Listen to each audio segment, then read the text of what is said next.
ठीक है, आपने कहा कि आपने 5 सीटों की डिमांड की है। भारतीय जनता पार्टी क्या लगता है कितनी सीटें आपको देंगी? अगर ऐसे आप बता दें तो अच्छा रहेगा। कितनी उम्मीद आपकी कितनी है? शीर्ष नेतृत्व ने हम लोगों से बहुत गंभीरता से चिंतन किया है, जी। मंथन किया है कि सुहेलदेव भारतीय समाज पार्टी को कौन सी सीट दी जाए जिससे सुहेलदेव भारतीय समाज पार्टी एनडीए को मजबूती मिले। हम उत्तर प्रदेश के साथ साथ बिहार में भी प्रयोग कर रहे हैं। हम नालंदा में भी कल कार्यक्रम किए, बड़ी संख्या में वहाँ लोग जुटे। जी।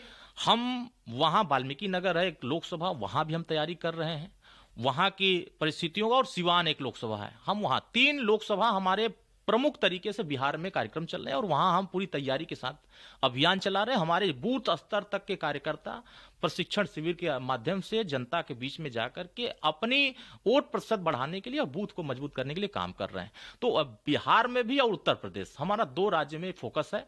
हमें जहां तक उम्मीद है शीर्ष नेतृत्व हमारे इन उम्मीदों को आगे बढ़ाएगा और हमारी पार्टी को लड़ने के लिए हमारे सिंबल पर हमारे प्रत्याशी चयनित करेगा। तो मुझे उम्मीद है कि जो भी सीटें मिलेंगी 100% उस सीट को जीत करके हम लोग एनडीए को मजबूत करने का काम करेंगे। 2022 विधानसभा चुनाव के बाद आप समाजवादी पार्टी से अलग हो गए। इसके बाद आपने एनडीए का दामन थामा।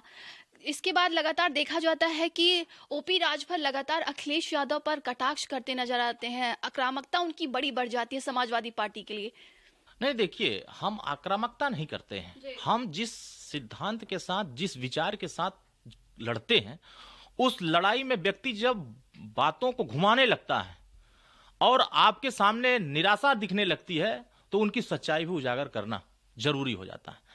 हम पूरी ताकत लगा करके 2022 में लगे थे उनके साथ और हम इस उम्मीद से लगे थे कि उनको हम सीएम बना लें। आप देखिए वो चुनाव हारे कहाँ हैं? हमारे गढ़ में तो नहीं हारे, वो अपने घर में हार गए। एटा, इटावा, सैफई, कासगंज, रामपुर, मुरादाबाद, संभल, सहारनपुर, अब उठा के देखिए वहां की सीटें। जिन सीटों पर उनका प्रभाव था, जिन सीटों पर उनको उम्मीद थी जिस सहयोगी से, उस सहयोगी तो नाकाम साबित हुए। और जहां उम्मीद कम थी वहां उनको भरपूर झोली में भर दिया गया। अब आप अगर सहयोगियों को बार्गेन करके या उनको अंधकार में रख करके आगे आप बढ़ना चाहेंगे तो नहीं बढ़ सकते। हमारी भी संगठन के लोगों की एक उम्मीद होती है कि हमारा नेता मेहनत कर रहा है तो हमको भी फल मिलना चाहिए।